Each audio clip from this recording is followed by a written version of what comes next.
what up, YouTubers? It's your boy, the Card Tactician. Welcome to another episode of... I totally forgot the title of my channel. Yeah, I've been gone for a while. Had to deal with looking for a job, working on my business plan, and I have another channel that I talk about a completely different topic and subject from what I talk about on this channel. So I've been gone for like probably a good month of posting anything. Sorry about that if I even do have fans or whoever's watching this. But yeah, I'm back and I got something to talk about. Basically this video is going to talk about something I've noticed Gravekeeper players not doing. Since the advent of XYZ monsters, there have been, like, in my opinion, 3 types of decks. There's one deck that focused specifically on XYZ monsters. As you remember Synchro Monsters came out, and that's what they did. Then there are decks that don't necessarily focus on XYZ monsters, but they have the option to go into it, and in most situations, it's beneficial for them to go into it, period. And then there are decks that don't really actually focus on XYZ monsters, and they have the option to go into it, but they generally don't. I don't know if this is just the mechanic of the deck, or whether or not it's just the player's preference. But I've noticed Gravekeeper players are pretty much the third option. Whenever I see a deck profile or something that has to do with Gravekeepers and XYZ monsters, they tend to, like, they'll build the extra deck, but they'll be like, whatever, it's just there. They don't really go into XYZ summons, and in my opinion, I think that's illogical, because it's another way to, like, toolbox your extra deck, because I think that's what XYZ monsters are, in particularly regards to Gravekeepers, period. So when I play Gravekeepers, right, I don't play the Royal Tribute version. I play the regular 18 or basically non-Royal Tribute. Like, it depends on what your player preference is on how many monsters you run it, but I run 18 monsters in my main deck, period. And the linchpin, as I think most of you believe, same as me, is it's Gravekeeper Spy. Now, with Spy, I've noticed that the way I built my deck, there's 2 explosive plays that you can do that will give you the advantage in a match.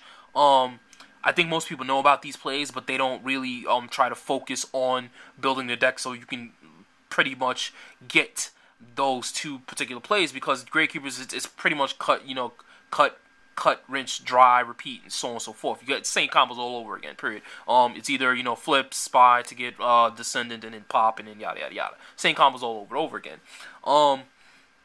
But there's, alright, so the 2 combos, the first one I'm going to show you, well, it's pretty simple, everyone knows it, but I'm going to go into the reasons why this is a very powerful combo, and I think Gravekeeper players should go into it more, as far as a secondary move is concerned. So, the first one will create the scenario. You have a face-down spy, it's turn 1, you go first, your opponent attacks, you flip, and then you search your deck for a Gravekeeper monster. In this case, I picked Gravekeeper's Zealot. So, they attack, they don't destroy it, you get your monster, they set, go. Now it's your turn, you draw. Now, you summon a monster, you all know where this is going, you XYZ into wind-up Zen mains, you use his effect, you detach, flip down, then you search again, whatever. So let's say you get another one, and then you XYZ, and then you can go into any other XYZ monster that you need to fill a, to enter a certain situation or a problem. My favorite is just going into a Gem Knight Pearl, because he's just a 26 beat stick, 2600 beat stick, and he can get over Stardust Dragon. I usually do this combo, like, let's say if I have a activated Necker Valley, and I had the spy in the field. Usually what happens is they will attack with anything, but usually it's like a Stardust Dragon, which is 2500 attack. They'll hit the spy, the spy will flip, I'll search for whatever, and then blah blah blah, and then my turn, I'll just go, you know what, I'm going to XYZ to get him, and then use this effect to get her, and do all the things, and then he comes out, and then I basically have control of the field, because he goes, beat. Take out your Stardust Dragon, I just beat up your strongest monster, and then 2200, and then you have control of the field.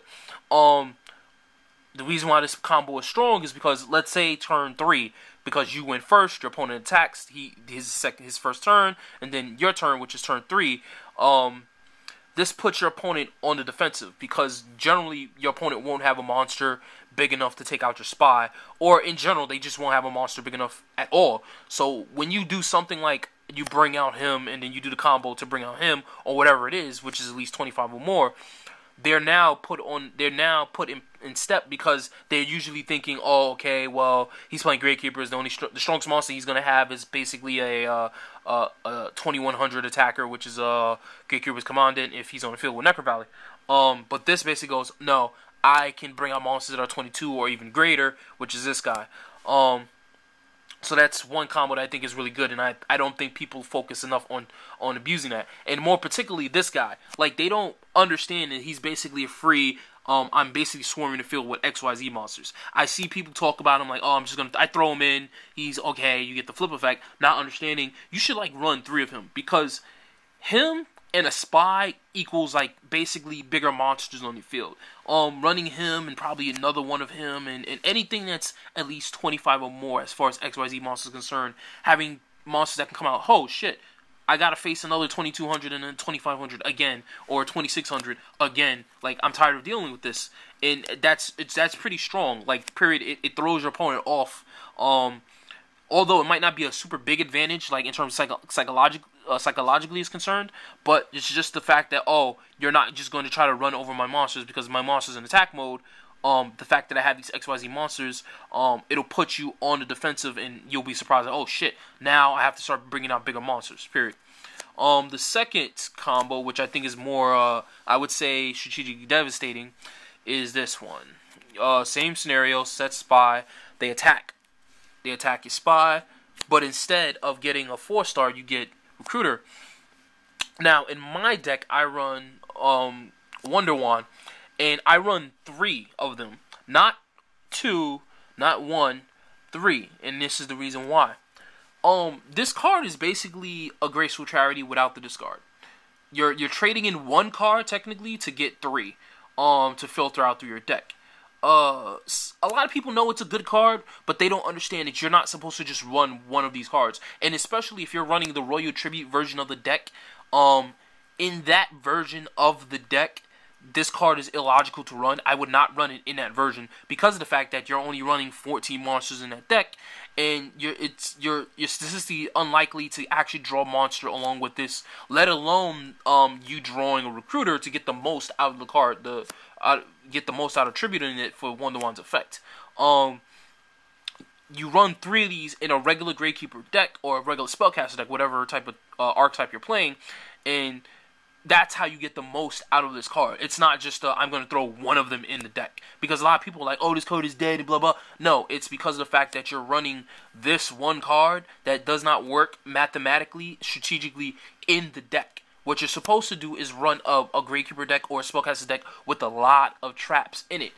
And when you do that, like, I have a version of this deck on DN where I run like 16 traps, and that I've not lost with that deck yet because of the fact that when they run into the spy and I get the recruiter and I draw. This is the combo I always draw. When I draw this, like in the beginning, like period, I generally just always win, like off the bat, like that's it. Like if I draw that, that's my end game, because they flip, I get him, I equip, bong, I'm up like 8 cards, like off the bat. This is 8 cards. This, and then I have the 5 because I generally don't set anything. I have the 5 and I draw. So I get the recruiter, I equip it, pop, and that's 8 cards off the bat to my opponent's, like, let's say 6 or something like that.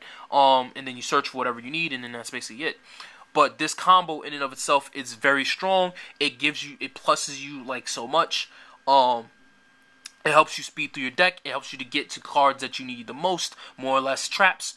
You do not play this card specifically, and that's my disclaimer that I'm saying off the bat. Don't play this card in the Royal Tribute version of the deck. Play Pot of Duality, play any other card, but don't play this, because it won't work consistently in that version of the deck. You're only running 14 monsters. If you're running 18, then it would work, and then only if you're playing a good, like, trap-heavy deck, where the purpose of using this card is to draw through your deck to get more traps into your hand, period. Alright, that's it for Gravekeepers. Stay tuned. I have another video going up about tips and tricks on what to do with Spy and shit like that. Yada, yada, yada. Alright, peace.